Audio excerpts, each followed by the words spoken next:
ఏదైతే ఆ basic infrastructure ఈ యొక్క నోడ్ లో మనం క్రియేట్ చేస్తున్నామో దానికి సంబంధించి 12,000 కోట్ల వరకు కూడా ఇన్వెస్ట్మెంట్స్ ఈ యొక్క నోడ్ లో వచ్చేటటువంటి అవకాశం ఉంది. ఈ నోడ్ ని సుమారు 45,000 ఎంప్లాయ్మెంట్ జనరేషన్ కూడా ఈ యొక్క నోడ్ ద్వారా అవుతుంది. సుమారు ఈ యొక్క ఓర్వకల్ తాలూకా నోడ్ ని మనం చూసుకుంటే కర్నూలు జిల్లాలో ఉన్నటువంటి ఓర్వకల్ నోడ్ చాలా ఆ ప్రాంతానికి మనకు తెలిసినదే, రాయలసీమ లాంటి వెనుకబడినటువంటి ప్రాంతంలో జాబ్ క్రియేషన్ ఎంత ముఖ్యమైనటువంటిదో, ఎకనామిక్ యాక్టివిటీ పెంపొందించాల్సినటువంటి అవసరం ఎంత ఉందో మనం అందరికీ కూడా తెలిసినటువంటి విషయమే. అందుకనే ప్రత్యేకంగా ఈ యొక్క ఓర్వకల్ నోడ్ను కూడా సెలెక్ట్ చేసి మరి ఇక్కడ అభివృద్ధి చేయడానికి కేంద్ర ప్రభుత్వం ద్వారా రాష్ట్ర సహకారంతో దీనికి కూడా శ్రీకారం చుట్టడం జరుగుతుంది. మరొక నోడ్ మనకి కొప్పర్తిలో ఏర్పాటు చేస్తున్నాం. కడప జిల్లాలో కొప్పర్తి విశాఖపట్నం చెన్నై ఇండస్ట్రియల్ కారిడార్ లో వస్తుంది.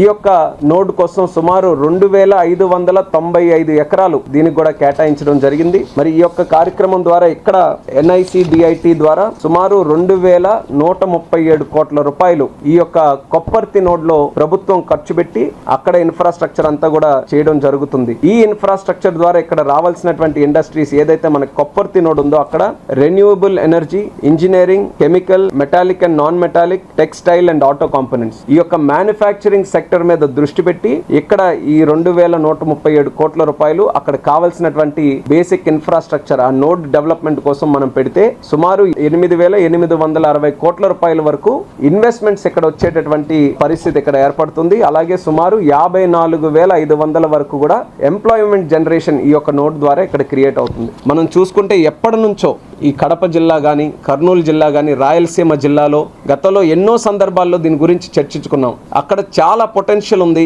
బెంగళూరు సమీపంలో ఉంటుంది, చెన్నై సమీపంలో ఉంటుంది, మరొక పక్కన హైదరాబాద్ లో సమీపంలో ఉంటుంది. కానీ గతంలో పెద్ద ఎత్తున అక్కడ కార్యక్రమాలు చేయలేకపోవడం వల్ల ఆశించినటువంటి స్థాయిలో అభివృద్ధి జరగలేకపోయింది. కానీ ప్రభుత్వం, రాష్ట్ర ప్రభుత్వం, కేంద్ర ప్రభుత్వం ఇద్దరు కూడా కలిసి కట్టుగా ఒక నిర్ణయం తీసుకొని ఈ 2 నోడ్స్ ను కూడా సెలెక్ట్ చేసుకొని మంచి నిర్ణయంతో ఈ రోజు కేబినెట్ లో కూడా అప్రూవల్ తీసుకున్నాం.